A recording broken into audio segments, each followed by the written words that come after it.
charisma or you have what it takes to be a pastor. So the same thing in politics. Before you can go into it, you must be sure of now. Nigerian politics is a different animal entirely. The way the game is played here is a different thing entirely. And I would like to talk about something there. Before you get into power in Nigeria, there is this thing called godfatherism. And whether you do it partially or you do it fully, you still have to go through it in some way. So what are the Christians that want to receive a mandate? What are they going to do about this? How do they maneuver around it? And do they have to work with them? Or what do you think is the solution to this? For Christians that want to go and this godfatherism thing is still so dominant, how do you think we can maybe the question should be, who is a godfather? Now I will dwell a bit on this. Who is a godfather? A godfather is somebody who knows more than you, who had been there, who had experiences in that field, and who could say, do it this way, go this way, this is what you should do. A godfather is like a mentor. You get the point? A mentor, somebody that is telling you to do certain things. And so you don't have to necessarily succumb to any pressure from any godfather. Like for instance, I mentioned the case of Kolade Segun Okeowo. He's my godfather as far as politics is concerned. He had been there. He has more experience than me in politics. And so I could say, sir, this is the challenges I'm having here. Please, what can I do? He will give me advice to do it this way, and it will work out. So basically, that is who a godfather is. But in this, in Nigerian context, we have turned a godfather to people who will spoon feed us, or who will dictate to us. A godfather should not dictate; he should advise. But what we've been seeing is people dictating, people saying this is what you should do. If you don't do it, you are off. If you don't do it, you are finished. And so, basically, a godfather is an advisor, somebody who mentor you. And so, I want us to see it in that context. According to him, a godfather is somebody who can mentor you, show you the light. But I want to talk about something else that is like a barrier to Christians getting into power. Money in politics. And one is on godfatherism. Because people that are ahead of you in this thing, in this sphere of politics, they want to have something that you have to give to them for them to be satisfied with you as somebody that has done the right thing. You understand? So that's like you have pacified the elders. So how do you think we can work with this, since that is the norm and the only way that things are done in Nigeria right now? You know, when you was talking about godfatherism, I believe, like I said earlier, politics is just like any other profession. You have to learn some things. So now bringing money aspect into politics, into godfatherism, I don't think there is any investment that you don't spend money. I remember when we went for EPL summit in Lagos, Mr. Fawad was saying politics is just like an investment. When you're expecting a turnout from your business, you put in your money. So now for Christians, what do we now look at money in politics? Is it for us to buy votes? Is it for us to bribe some people? Is it for us to pay maybe some cultists come, like the commissioner? Maybe you allow me to comment there. Okay. When people pay money to godfathers, I think one of the things they do is to buy the influence that those godfathers have.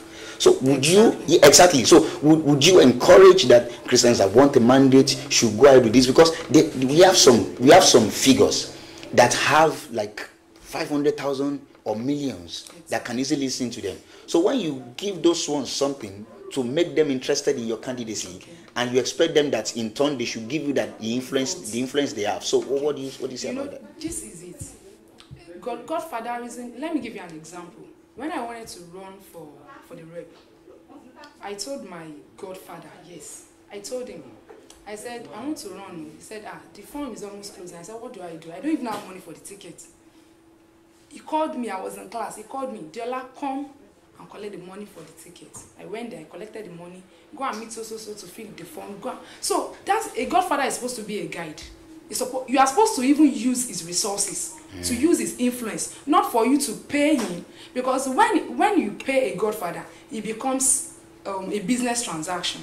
But your godfather is supposed to be a guide. Okay, it's just like a father, like a god, a father. So it's supposed to provide for you. Maybe you are supposed to buy a form for 250,000, you have 150. He's supposed to give you that 100. He's not supposed to wait for you to now bring 1 million for the boys. Okay, so that the boys will listen to you and all of that. That is not what it's supposed to be. All right, let's talk quickly about the Not Too Young to Run bill. Has just been passed recently, and you have everybody is rooting for young people. In fact, a friend of mine, I just saw him, is going for Gombe State House of Assembly now. I think that's a great thing. So how do you think this can be an advantage to the movement and the vision that you have? We should be very careful about Not Too Young to Run bill. Initially, we were thinking it's something that is free for all. But we should be very careful with that bill, because I am an advocate for Not Too Young to Run bill, but I see some clause there that may disaffect us if we are not too careful. Number one, the bill is not saying that the old people should be ostracized from the politics. They are still there. So it means you are competing with the same old people that have been in government. They are more experienced, they have more influence, they have more money, they have more connection, and so we should be careful. And I see a lot of youth running, I want to become this, I want to become that. On presidency alone, we have more than 10 young men. Fela Durotoye is there, Shogalu is there, EMM Mazi Yinanya is there, Fela Durotoye is there, Shore is there, and you have Ahmed Buhari, and you see, you see that we will just disenfranchise ourselves from the system. What I think we should do, if it is doable or it's possible, is for the youth to have just a political party coming together, and every other youth line up behind a particular leader that we have identified that can run. Okay. And so if we say, okay, because the bill had been passed, I want to become a president, you want to become a president, we are in trouble. Because what had been happening before will still repeat itself. You can't compete against these people. You have been there. They have been there. They are more experienced. They have more money. They have more influence. So you will just practically be undoing yourself. So we should come together as one in that bill to make that bill work effectively. Come together as one. Line up behind somebody. Be a front runner. In front liner, and we all queue up behind that person. Now we have just 1 more minute to go. I would have loved us to continue this discussion. We've been having a great time in the house. I want you to give a word to every Christian seeking for a mandate in the 2019 elections, a word of encouragement and something like a watchword for them that they can run with. One, I want to say that politics is not dirty. Politics is good, and I encourage every Christian to go into politics. It starts by you, first of all, obtaining your permanent voter's card. It is your ticket that will take you to election booth where you cast your vote. It is very key. Secondly, quickly, I need to tell you that you are not born unless government say you are born. You don't have a wife unless government says you have one. You don't own a car, you don't own a house, you don't own a land. In fact, your business, the way your business will thrive is dependent on the government of the day. And so we are seeing this building here today because government allows it.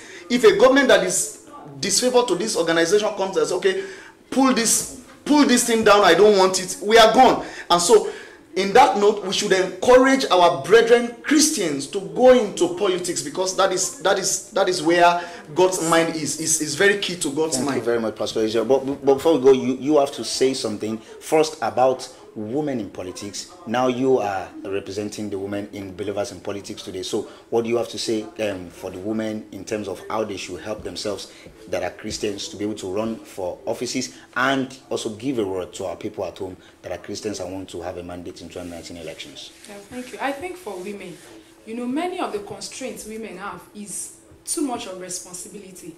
But once a woman is on her own, able to identify and prioritize what she wants to do, I think that's the first step. And the other step is she needs support. Because I could remember I would go for a meeting from 8 p.m. to 1 midnight. So, for example, if I'm married and my husband is at home, he has to understand the precepts of my job. He has to understand. He has to support me. Because when a woman is not supported, you know, it might not be possible. And another thing is this, like every other profession, a woman always, like I was in school, when you want to get admission, they want you to put your pants down, you want to get a score, you want to get a job. That's a major problem for women. Even in politics, we've seen a whole lot of them the problem is this, the woman will just be used and dumped. And the only thing for a woman that could give a woman a hedge is for you to have brain.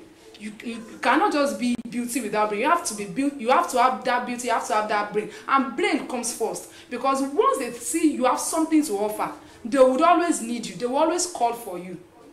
All right. So a word for the women that want to run for. A word for the women and for everybody that wants to run. Like last week when we met the commissioner, I said they used to tell them that you will collect your position in the front of the devil and you will do the Thanksgiving in church.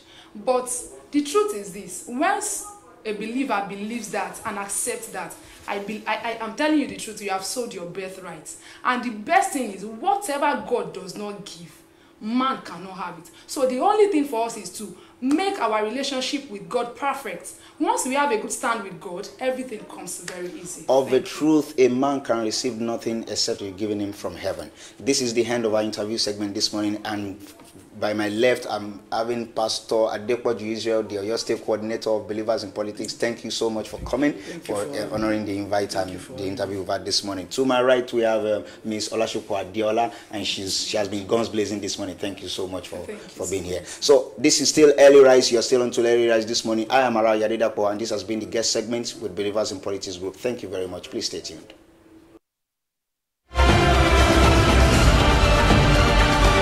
Immaculate, God's own TV.